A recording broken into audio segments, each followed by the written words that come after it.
Hi friends, তো gold and silver price আপডেটে চলে এসেছি। প্রথমে 24 ক্যারেট ফাইন গোল্ডের প্রাইসে আসি।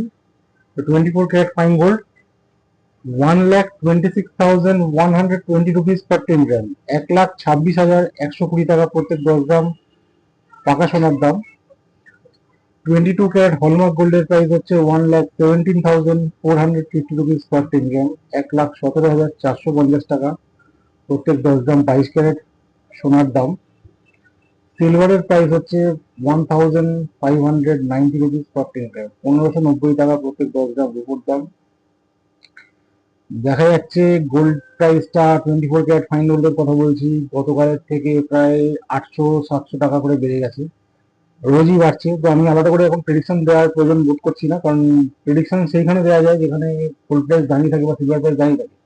প্রাইস যখন রোজই মুভিং, আলাদা করে প্রেডিকশন দেওয়ার দরকার নেই। আমি এটাই বলছি, একটাই শুধু কথা বলবো যে গোল্ড প্রাইসটা একটা জাম্পের জায়গায় আসবে। তো এটা আমি বলে রাখছি আপনাদের, যারা মনে করছেন গোল্ড কেনার ব্যাপারে, চাইছেন, ইচ্ছা প্ল্যানিং আছে, কিনে ফেলুন। এরপরে কিন্তু গোল্ড প্রাইসটা একটা জাম্প আসবে, খুব তাড়াতাড়ি আসবে, কারণ এটা মার্কেট দেখে বোঝা যাচ্ছে, বুলিয়নদের ট্রেডিং স্ট্র্যাটেজি দেখে বোঝা যাচ্ছে। তো এটাই হচ্ছে কথা। আজকের গোল্ডেন সিলভার প্রাইস এত অব্দি, কালকে আসছি আবার নতুন golden silver price. Thank you.